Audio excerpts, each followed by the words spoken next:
Good morning. I'm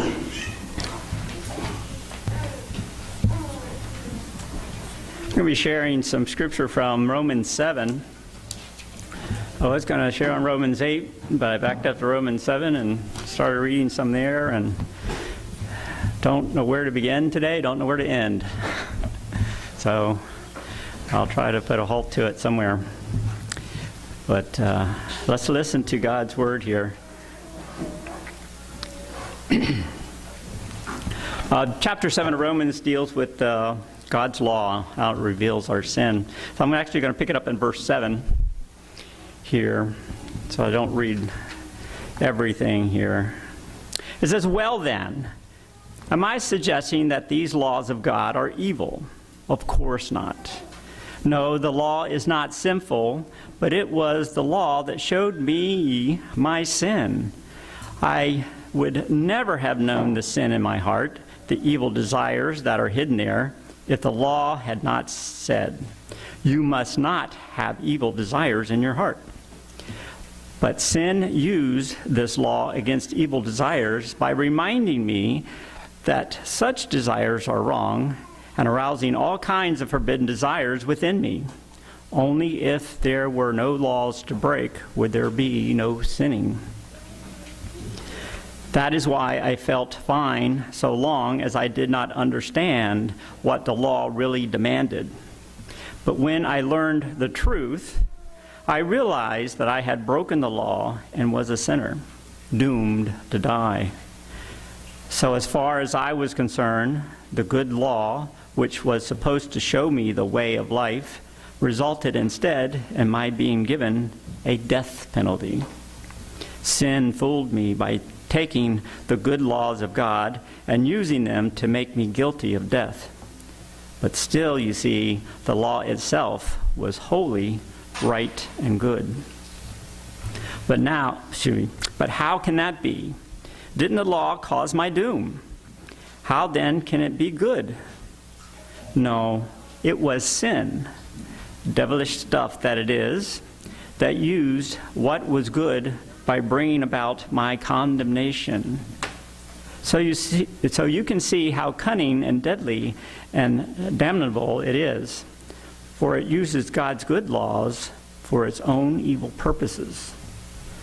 The law is good, then, and the trouble is not there, but with me, because I am sold into slavery with sin as my owner. I don't understand myself at all, for I really want to do what is right, but I can't. I do what I don't want to. I do what I hate. I know perfectly well that what I am doing is wrong, but my bad conscience proves that I agree with the laws that I'm breaking. But I can't help myself because I'm no longer doing it. It is sin inside of me that is stronger than I am and makes me do these evil things. I know I am rotten through and through so far as my old sinful nature is concerned. No matter which way I turn, I can't make myself do right. I want to, but I can't. When I want to do good, I don't. And when I try not to do wrong, I do it anyway. Now, if I am doing what I don't want to, it is plain where the trouble is. Sin still has me in its evil grasp. It seems to be a fact of life that when I want to do what is right, I inevitably do what is wrong.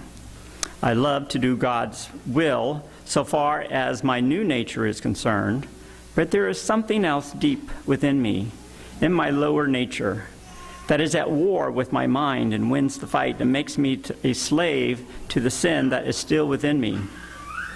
In my mind, I want to be God's willing servant, but instead, I find myself still enslaved to sin. So you see how it is.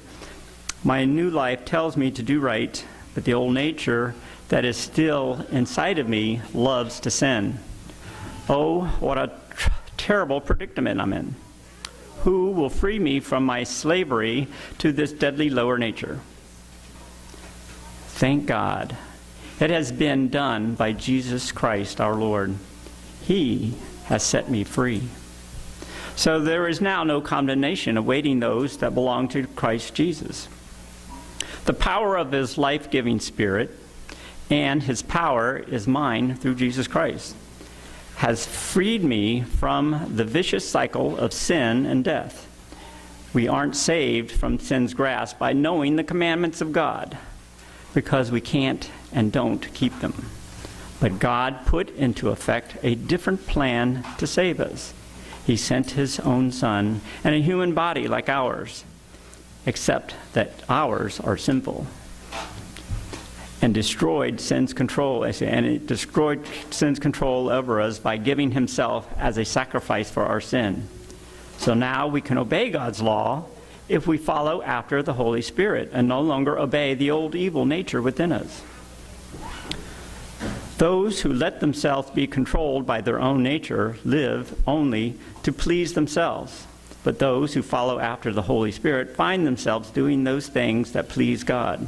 Following after the Holy Spirit leads to life and peace. But following after old nature leads to death, because the old sinful nature within us is against God. It never did obey God's law, and it never will.